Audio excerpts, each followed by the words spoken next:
when George got here, we demonstrated the ANPR, and unfortunately for George, his car came up as having no insurance.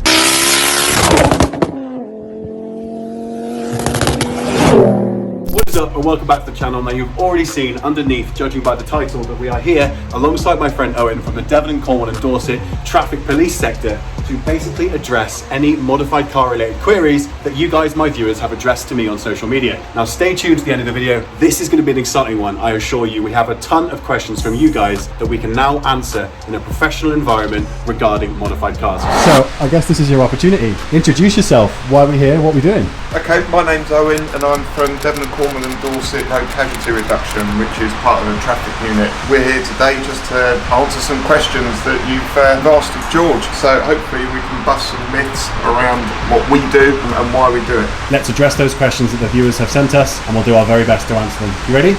Absolutely. Awesome, let's get started. If you can't see it, is it illegal? Well, yeah, it's still on there, so yes, it will still be illegal. It's a bit like saying if I don't get caught nicking this Mars bar, is it alright? Yeah, well, common so sense, that one, no, it's got to be legal. Generally, we'll be able to find it anyway. Yeah, keep it legal. What is the top speed you've been on a chase in a police car? In all honesty, I can't answer that. I don't know. The thing about pursuits is that they're probably the highest risk activity that we undertake. We don't want to get involved in it if we don't have to. It's all about bringing it to a safe conclusion. It's not about speed. If it's too dangerous, we won't pursue. So it's the safety aspect that is up there, and it's paramount. So I couldn't actually answer that because I wouldn't know, in all honesty. What modifications really annoy the police? I think it differs from officer to officer, but one of the ones I think that annoys most people, not just the police, and what we get the most complaints about is noise, and that's largely an exhaust issue, and I think we're going to cover that one right at the end of the video, so stay tuned for that one. What's the most commonly offending car model? Focus ST. No, seriously, really there isn't one. There's so many different cars that are modified, there isn't one in particular that would stand out in my mind. Okay, so really good question here from F6Gal_Fairs_ST150. Why is the car scene so frowned upon? It's largely because we get a number of complaints. We get complaints all the time, and the regular thing, and especially since lockdown, is about noise. So over lockdown, everything went very quiet. There were no aeroplanes in the sky, there was no traffic. And then since lockdown, people have come out and they hear noise a lot more. So what we get now at car meets is if everybody turned up at the car meet and just showed their cars and had a chat and had a good evening, we wouldn't need to come down because we wouldn't get those complaints. But the problem is if people sit there with pop and bang maps and revving the engines with the pop and bangs, with loud music, wheel spins, stuff that would be antisocial behaviour, that's when we get the complaints, and that's when we have to come down and deal with it. Right, two questions have come in that are both quite similar. It's about stopping cars. Can you stop a car if it looks like it's speedy but you have no proof? Yeah, we can. It's a moving traffic offence. We can stop any car for that. Can you break the speed limit to overtake? No, you can't. Speed limit is the speed limit. If you need to break the speed limit in order to perform the manoeuvre, then is there a need to do that manoeuvre in the first place? So no, speed limit is the speed limit. Is a number plate behind the Sunsport grill illegal? Yes. Number plates, they've got to be visible, easily read. If it's behind the grille, they're not. It's similar to a tinted plate. Again, it's not easily read. It hasn't got the reflective properties that it needs. There's another question further down about number plates as well, and the BSAU marks.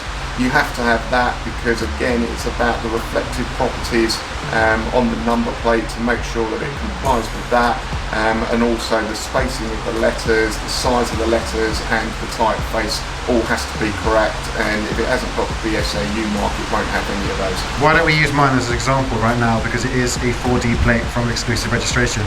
So why don't we pop round to mine right now and we'll give it an example. It has got the BSAU mark on it, so it does comply with what we've just been talking about. What I would say on it is because it's bent around the side of the bumper, it's going to attract attention, because really it's not as easily read as it would be in the number plate recess that would have been on the front there. So it is going to attract attention from the police, and potentially you get stopped just because it is attracting that attention, and then we're looking at the other mods that are on the car as well. Now, I do have a question regarding my car. Now, obviously the back end of it is tinted. It's been done by a reputable company here in Plymouth. But more importantly, now he's got the machine in his hand that actually does the testing on the roadside. Let's check my car and see if it's legal, so you guys can see just how it works. We may as well start off by asking you what this piece of kit is, and more importantly, when are you going to be using it? Okay, this is a tint man, and this measures the amount of light that is going through the windows on the car. It's a commonly asked question, and it's something that we deal with quite a lot. The legal requirement is that the front screen lets through 75% of the light, and the side windows in front of the B pillar let in 70% of the light. Okay. So bear in mind, guys, just for a little bit of context, this appeals to the average person that has had their windows tinted by your regular window tinters. And for that reason, I'm hoping that it pulls out that this is legal. But I guess we're only going to find out. Okay, so this window, I can see by looking at it on the inside that there's no tint that's been applied on the inside of the windscreen. We can normally see the line at the top when there is a film on the inside of the windscreen. So if I put the machine on it, So is it just a magnet, isn't it? Holds the yeah, so the magnet holds it together. That shoots the light through to the receiver on the other side, and then we just press the button, and we can see that it's letting through 71.3% of the available light. So that is legal, am I correct? That is legal, and this is how it's come out of the factory. Okay. And what we find is that most modern vehicles are already tinted to the maximum. Okay. Or pretty much the maximum.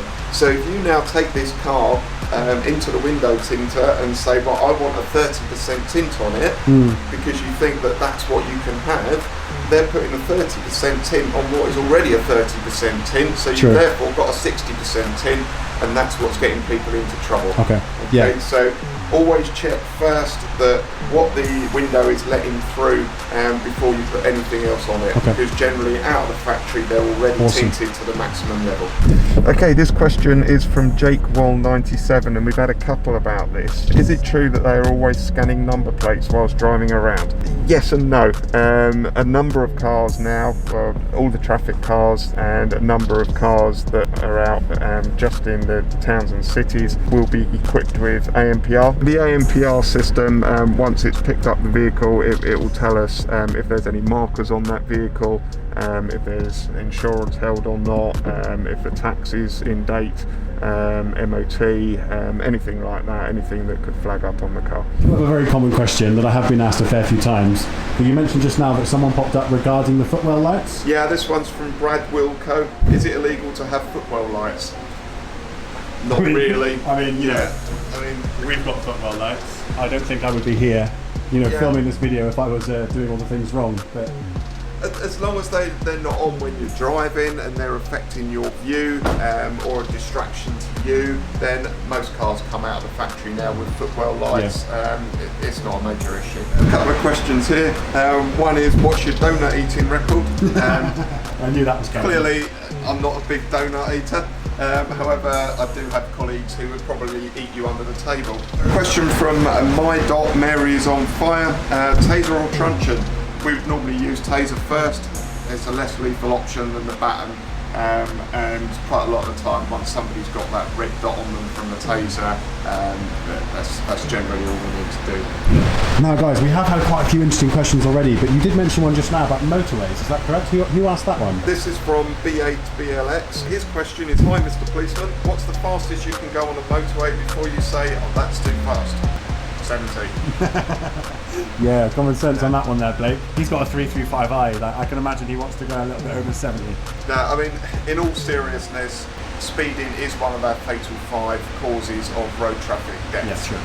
And it's right up there. We've had so many lately. Speeding is a massive cause of it. For sure. So that's really serious is the speeding aspect. So yeah, 70 on the motorway, please. Obviously, myself and Owen have saved the most relevant question for last. You know what it is, don't you? Come on. Yeah, absolutely. Spit it out. What have we saved till the end of the video? Exhausts, noise, decats. Yeah, there we go, guys. Everything exhaust related. This is without doubt one of the most commonly asked questions that we have in the car scene in general. But in this particular instance, talk to me about decats. What's your full rundown on exhaust pipes and decats more importantly? Okay, the simple answer to decat is, would it pass an MOT with the decat? The answer to that is no, it won't. Does your car have to be able to pass an MOT at any time that it's on the road? Yes, it does. So the answer is no, you can't have a decat. Okay, sports cats, that's a whole different world. But a decat No, you can't, because it would fail the MOT with it on. Okay. If it's got no MOT, then technically why would they insure you? Because your car shouldn't be on the road. And if you do have a crash and they come out and look at it, or we look at it, and we find that it's got that decat on it, then you're in a whole world of trouble. I know why decats go on, and I know how much people love the pop and bangs and all that sort of stuff. It's the power increase, it sounds a bit throatier. Making it breathe easier and all that, but the car is designed to have the cat on it. You know, at the end of the day, it has to pass that MOT, and that's the crux of it. This has been one of the most commonly asked questions that obviously you as a police officer gets, I'm sure, when you stop people. But more importantly, myself as an automotive YouTuber, I do get that as well. So I appreciate you addressing that. Decats is obviously a sore topic, so to speak. So guys, if you are running a decat, I think this is your opportunity to go sort it out and rectify it, so that you can have the peace of mind of being road legal. Plenty more videos in the pipeline, potentially, with you guys.